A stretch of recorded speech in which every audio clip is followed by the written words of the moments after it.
We're going to talk about Michael Eric Dyson having a meltdown on CNN over Kamala's name. First, I would like for you to subscribe to this channel, hit that like button, hit that notification button, but also comment on this video.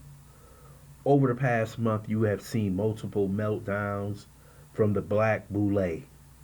Michael Eric Dyson, Ricky Smiley, Steve Harvey, D.L. Hughley, Roland Martin, about Kamala Harris and the support of Kamala Harris and how you use Kamala Harris' name. Is Kamala Harris black? These black men have been falling all over themselves in support of Kamala Harris. Kamala Harris is cosplaying being black. We know that she's Indian. Everybody knows that. But to see black men defending her like she's actually married to a black man, they defend her harder than you see her husband, Doug Emhoff, defend her. She's paying these guys big money.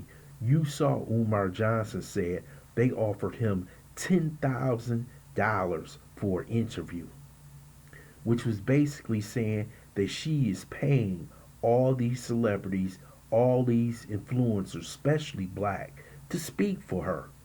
And basically, they are her Victorian guard. They will protect her, and she will say nothing that has to do with her race. She will have nothing to say when it has to do basically what is she going to do for the black community. They will make up stuff for her. Basically, she's going to do something for mortgage. She's going to do something for education. But really, she has basically said nothing.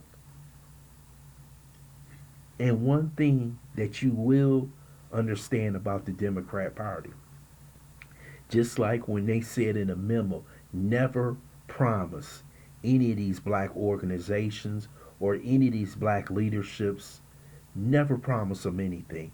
Never put nothing down on paper. Never hear them say, I'm going to give you something. But they will promise everything to the Jewish. They will promise everything to the LGBTQ community. They will promise everything to the Hispanics, the Koreans, the Indians, the Native Americans. But they won't promise you anything. But do you see them fighting over Kamala Harris's name? Do you see them shaming their men in their culture to vote for Kamala Harris?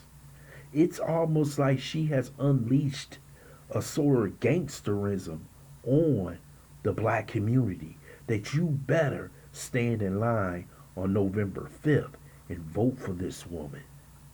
It's scary to watch because we haven't done this for anything else. Can you imagine if we had this type of energy for reparations? Then maybe, possibly, we could get them. But you have to understand, they don't want that. Remember, the Boule's job is to deliver us so they can get paid, so they can live affluently in America. They have promised their masters every time they go into that smoke-filled room that, yes, I can get 90% of them to vote for you.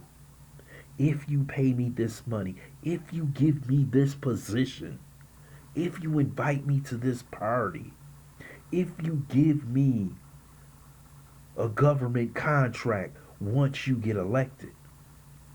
Those are the bargaining chips that they use for themselves. But when it all comes down to it, when the election is done, what do the average person who's suffering from inflation, who's suffering from high rent, gas, utilities, and other things that are so high, how does this affect them? Does that moment of that person being inaugurated cast away all the problems that they have? No, it doesn't. But to see him fight over a name but never fight over reparations. Never stand tall in someone's face and tell them, hey, you have to give these people, you have to pay the debts to these people who have been discriminated against for 400 years. But you don't hear it. All you hear is these black men like Van Jones crying on CNN for things that don't matter. And they don't matter.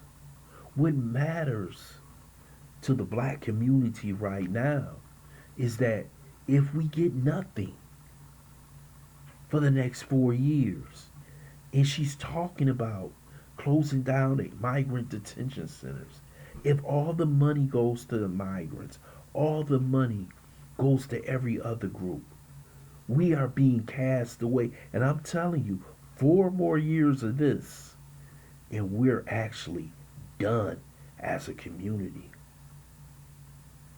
Michael Eric Dyson and these other blue boule males, they will have to be held accountable for their actions one day. They cannot simply go on these white platforms like CNN, MSNBC, The Breakfast Club, and spew their nonsense for their masters so they can get paid, so they can say, I got a picture with Kamala. And they know what she has done in the past. They know her record. But it doesn't matter because they believe that if she's there, they live good. Their status in American society raises. See, the same people that complain about racism wants to be part of the team. See, they want to be part of their team, but they don't want to be part of yours. See, they don't truly want to make the sacrifices that were made in the past because that's too much. Because sacrifices mean that you will become the enemy of the state, and they don't want that to happen. They call this strong leadership as long as they're close to the power structure. They don't want to fight against it because they have seen what happened to those who have fought against it. This is why you see a man who's educated like Michael Eric Dyson cry over a name, but don't cry over the issues that's truly affecting Black America. You will see a buck dancing show this week, and everybody will be happy. But everybody, when the lights turn off and everything is done, the problems are still there, man.